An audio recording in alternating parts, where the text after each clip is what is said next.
Hello everyone, welcome again. Today's we have the topic deep breathing exercise and coughing exercise. Alright, and oxygen therapies. So what is deep breathing exercise? Deep breathing exercise के बारे में हम देखेंगे, coughing exercise के बारे में देखेंगे और ऑक्सीजन थेरेपी के बारे में यहाँ पर हम जानेंगे। Alright, so deep breathing and coughing exercise are usually recommended after the surgery. These exercise will help in improving breathing, clear secretion from the lungs and lower risk of the pneumonia.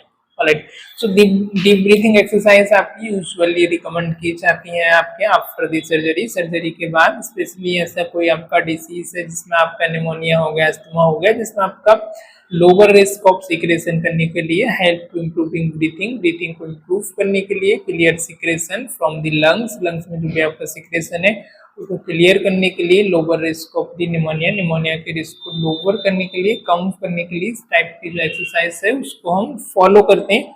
सो इस exercise को deep breathing exercise बोला जाता है। Patient का ventilation को proper करने के लिए, पेशेंट के हेल्थ को इम्प्रूव करने के लिए इस तरीके की हम एक्सरसाइज करते हैं। जब भी पेशेंट को ब्रीथलेसनेस हो और पेशेंट को डिफिकल्टी इन ब्रीथिंग हो तो उस केस में इस तरीके की जो एक्सरसाइज है वो परफॉर्म की जाती है। इन एक्सरसाइज को डीप ब्रीथिंग एक्सरसाइज बोलते हैं। यूजुअली जिसमें पेशेंट होता है वो सेमीफोलर में सिटिंग पोजीशन में होता है, फ्लो का सपोर्ट लेते हैं और हम उसको डीप इनहेल करने के लिए बोलते हैं, फिर उसे 3 से 5 सेकंड होल्ड करते हैं, फिर एक्सेल करते हैं, फिर इनहेल, फिर एक्सेल। इस तरीके की जो एक्सरसाइज है वो कंटिन्यू करना होता है 5 to 10 टाइम्स और फिर रेस्ट करके अल्टरनेटिवली 2 आवर बाद फिर से इसको रिपीट करना होता है as per condition.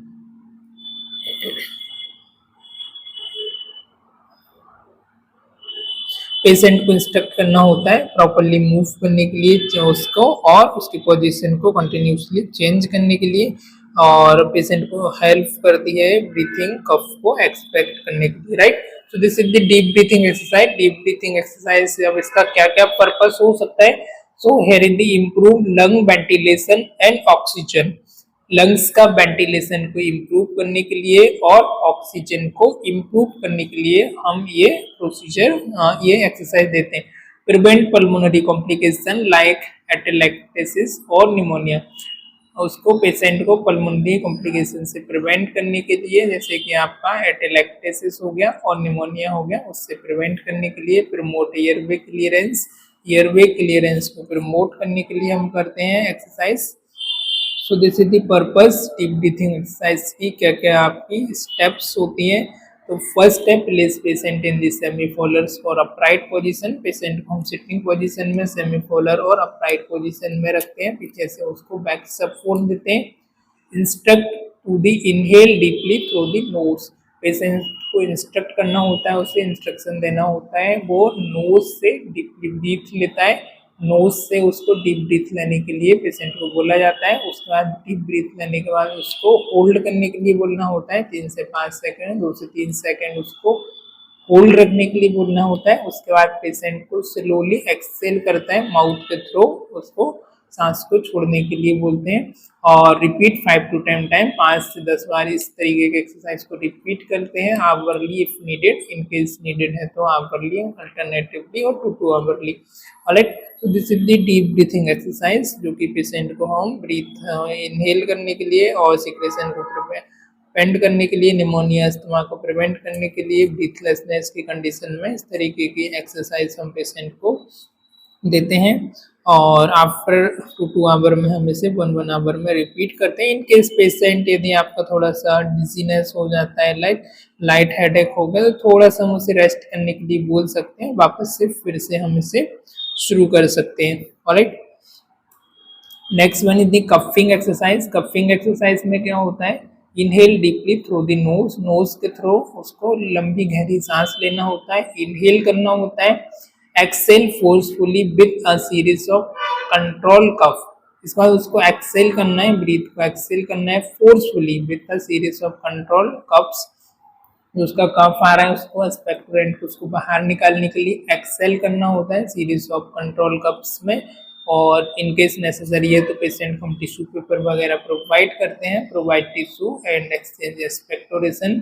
Repeat every 2 to 3 hour as advice. 2 से 3 घंटे में जिस तरीके से डॉक्टर ने एडवाइस किया उसके अकॉर्डिंग हम इसको रिपीट करते हैं। इस एक्सरसाइज का पर्पस होता है कफ को रिलीज करना, सिक्रेशन को रिलीज करना, एयरवे को क्लियर रखना।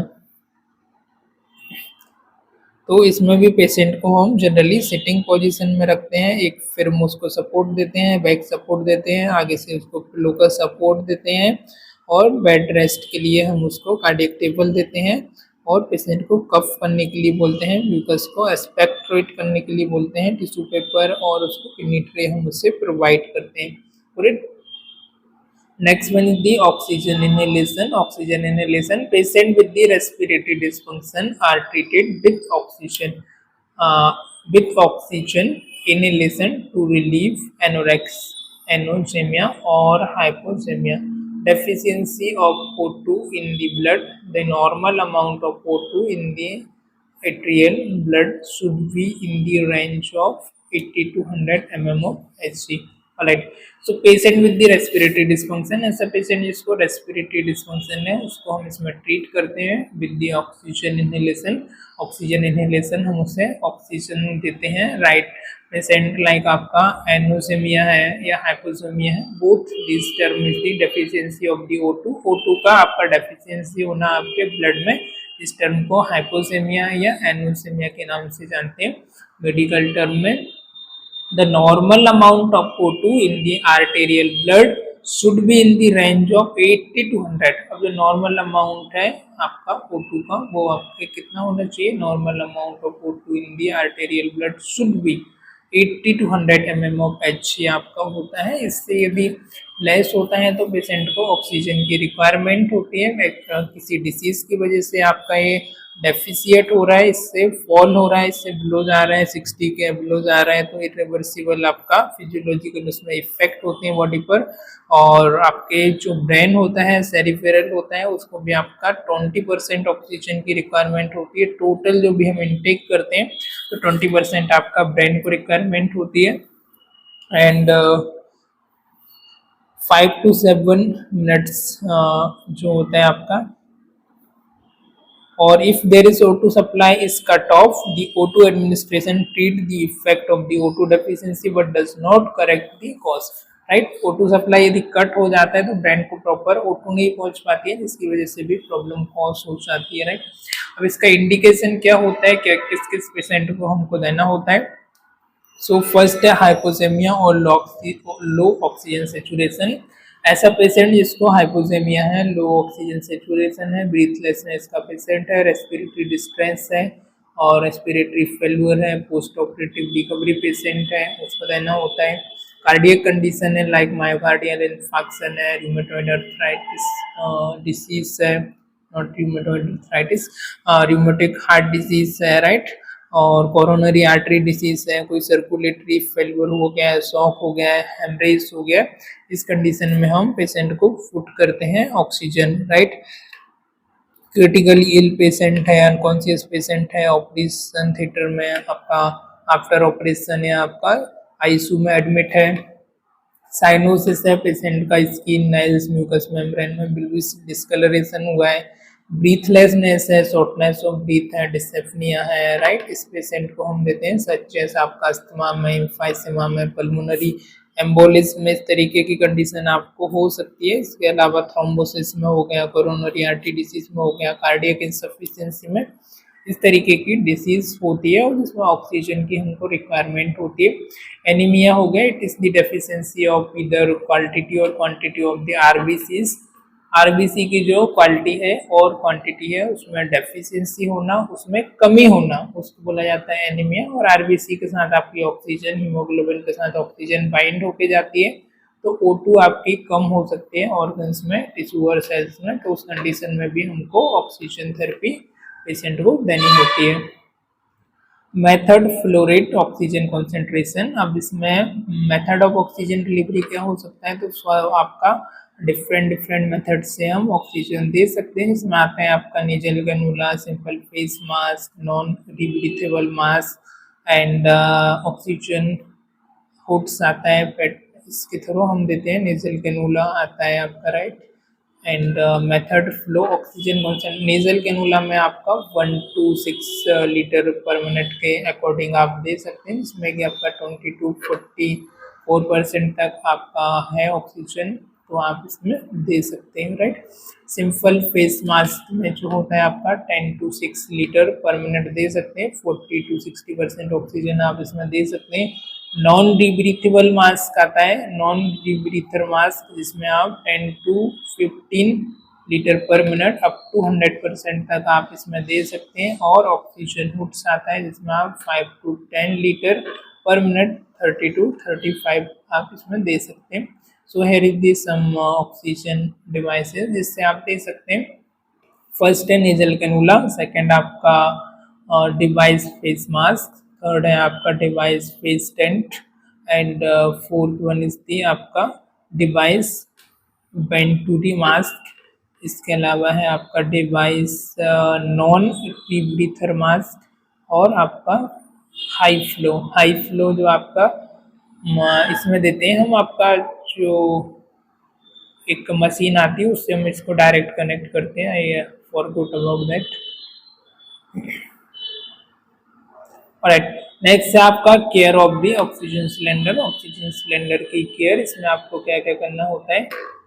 सो store upright and secured, patient को आपको स्टोर करना है, आपको अपराइट पोजीशन में, सिक्योर्ड पोजीशन में, पेशेंट के हेड साइड आपको, end of the bed side आपको ऑक्सीजन सिलेंडर को वर्टिकल पोजीशन में, अपराइट पोजीशन में रखना है। अवॉइड ऑयल और grease near the valve of the outlet, जहाँ पर उसका आउटलेट है वॉल्व के पास आपको ग्रीस को और ऑयल को आपको अवॉइड करना है। रेगुलरली चेक प्रेशर गॉज को रेगुलरली चेक करना है, ताकि वहाँ से कोई लीकेजेस वगैरह तो नहीं हो रहा, वो उससे आप अवेयर रहें।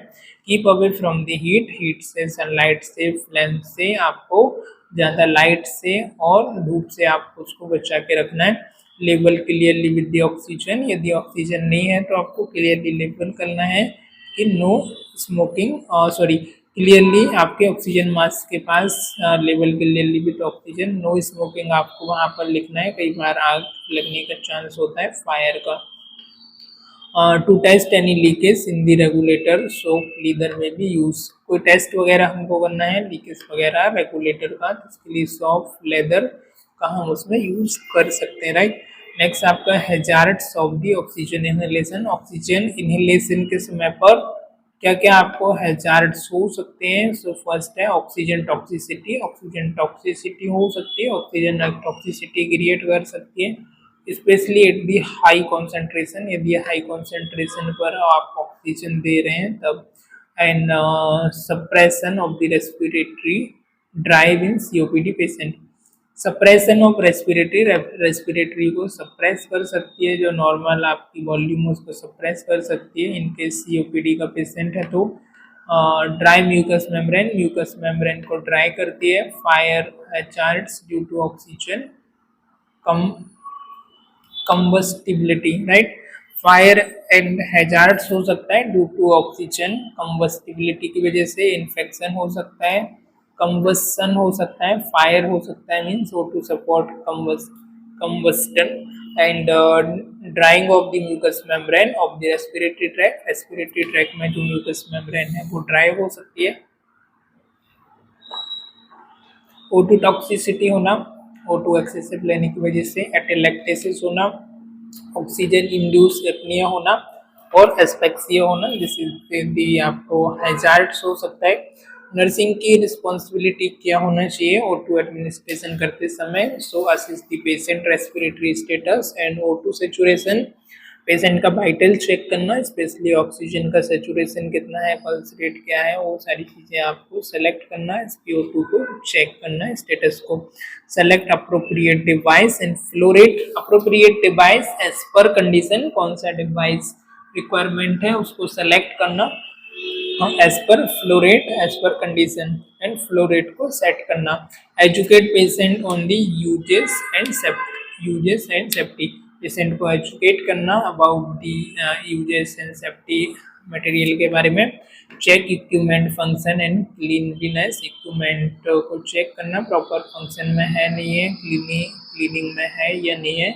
मॉनिटर पेशेंट रिस्पॉन्स, पेशेंट के रिस्पॉन्स को मॉनिटर करना एंड रिकॉर्ड फाइंडिंग को चेक करना। Steps of the procedure, check physicians order, physicians के ऑर्डर को चेक करना। Explain procedure to the patient, patient को प्रोसीजर को प्रॉपरली एक्सप्लेन करना।